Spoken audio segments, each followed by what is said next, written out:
Bonsoir à tous et bienvenue. Nous sommes le jeudi 27 décembre et dans l'actualité ce soir, il y a des cabarets. Ils se réinventent grâce aux nouvelles technologies.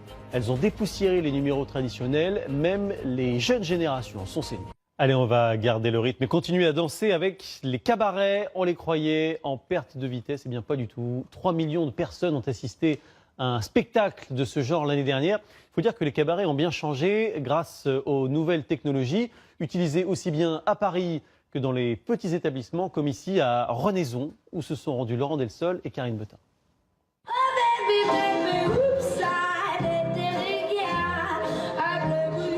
T'as du stress? C'est bon quand même, hein? Les plumes sont toujours là. Mais au cabaret L'Élégance, elles partagent désormais la scène avec ça. Des costumes LED, synchronisés sur du Michael Jackson et du Bruno Mars. La technologie est fragile.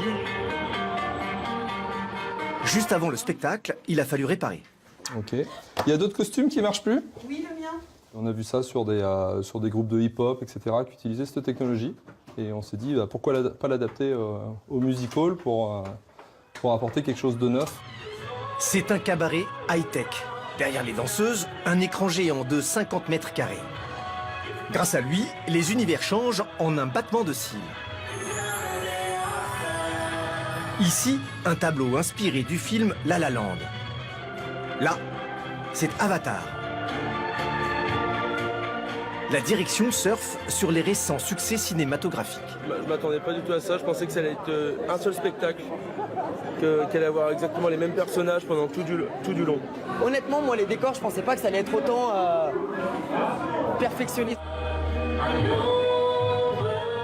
Du renouveau sur la forme et sur le fond. Le spectacle est une histoire autour du temps qui passe. Les tableaux se suivent comme dans une comédie musicale, ponctuée par des numéros de cirque. Apporter de la diversité par la danse, par la chanson, par les numéros de visuels, etc., mais aussi par les attractions de cirque, eh ben, ça permet de les emmener plus facilement dans les différents univers où on souhaite les emmener. Il y avait une histoire, quoi. Il y avait une thématique, ça suivait le cours de l'histoire. C'était sympa. Ouais. L'évolution des cabarets passe également par l'utilisation des réseaux sociaux pour communiquer et toucher un public plus jeune. C'est indispensable pour assurer l'avenir du music hall. L'objectif est identique pour ce cabaret parisien à la renommée internationale. Ce groupe d'amis vient profiter d'une offre exceptionnelle réservée aux moins de 26 ans. Donc je vérifie la pièce d'identité s'il vous plaît. Chaque mercredi, le tarif est de 25 € au lieu de 85. Raphaël vient pour la deuxième fois. Cette fois-ci, j'ai invité d'autres amis puisque j'ai bien aimé le spectacle. La revue se dévoile.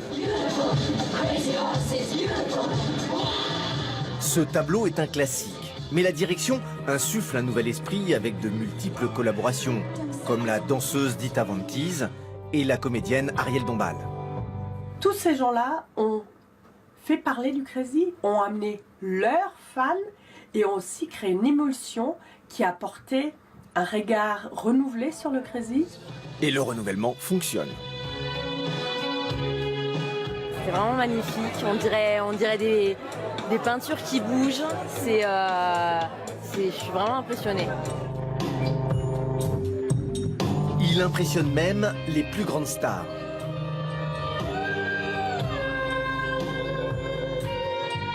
Beyoncé a utilisé la scène de ce cabaret pour réaliser la vidéo de l'une de ses chansons.